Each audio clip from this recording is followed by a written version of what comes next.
Thank you for being here and along on part 4 of our Authentic Leadership series. If you've missed the other 3 videos, I invite you to check them out. Video 1 really focused on the definition of authentic leadership. Video 2 focused on the what nots to do of authentic leadership or spotting inauthentic leadership. And then video 3 focused on what is needed for a leader to have a strong personal foundation to build a spirit of authentic leadership on. And today we're going to talk about 7 key qualities of authentic leadership. So the first quality, number 1, is authenticity. And what is authenticity? Authenticity is the ability to acknowledge what's happening in the present moment and address it directly instead of avoiding it. It's just really as simple as that. And the ability to do that with respect to everybody who's present, respect to the other people and respect to yourself.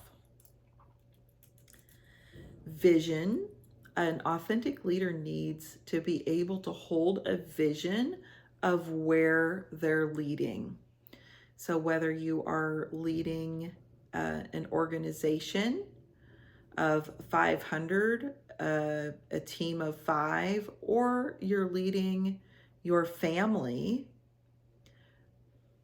there is a really strong need for a leader to be able to have a vision of where they're headed and be able to paint that to the people that they lead and hold that flexible enough that the people that they lead can contribute to and help shape the vision as it moves forward.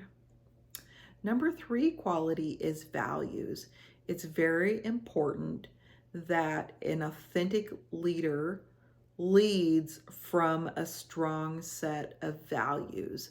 Those values act as a guiding compass to help in decision making. So so an authentic leader would hold several sets of values. They would hold a personal guiding set of values. That's where it starts, right in the personal foundation, is understanding their own values. And if they are leading a family, there would probably be some family values that might be slightly different from the personal values, but because it encompasses additional people. And if you are leading an organization, then you are looking at what are the organizational values. And absolutely, the other values groups that you discover will be influenced by your personal values, but of course will slightly differ based on the group or organization that you're leading and their mission and focus. Number 4 is communication. Communication might be the pivot point of all of this, because a leader has to be able to communicate in a way that is able to be heard by others. I call this conflict-free communication, where you can say anything that needs to be said, but with complete respect to others in the room and yourself. It's not an excuse to share your personal opinion or dump your personal opinion on others, which is not being respectful to yourself, really, or to others. And it's also not being flexible when we go back to, again, tie that back to one of the foundational qualities that's important, of flexibility. Quality number 5 is accountability and delegation. A strong leader needs to be able to hold themselves and others accountable, and they need to be able to share the tasks with others instead of feeling like they have to do it all themselves.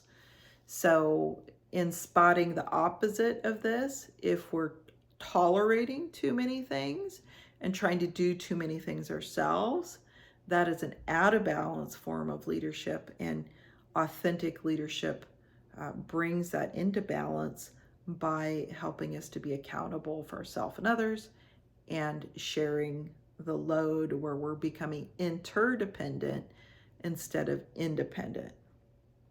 Number 6 is mindset and culture. Mindset is really powerful because how we think shapes how we speak, which shapes how we behave and interact with others.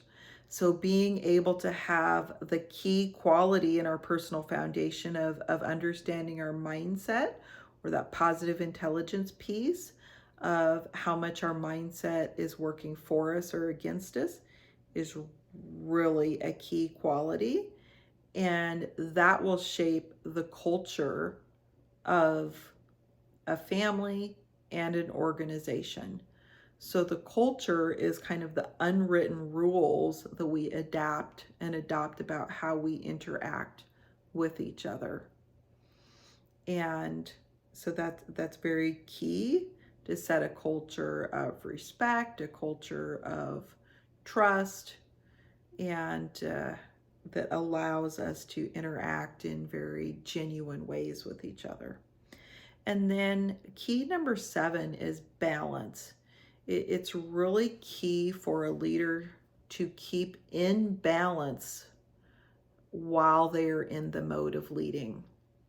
Balance looks like a number of different things. Balance between doing versus being.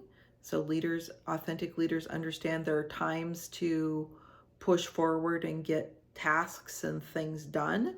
And then there's time to be, through rest, reflection, rejuvenation.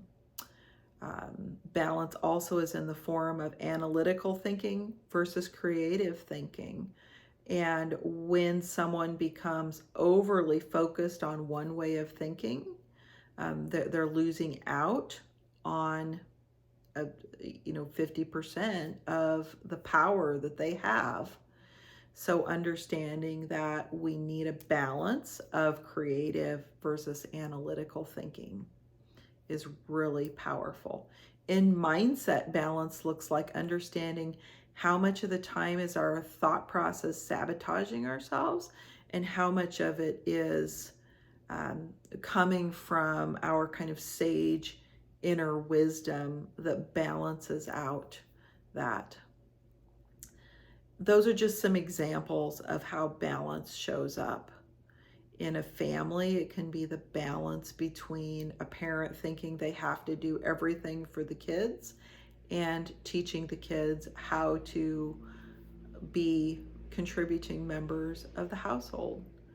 And in an organization, it can be a newly promoted leader learning the process of delegating things to others when they've been used to being an individual contributor.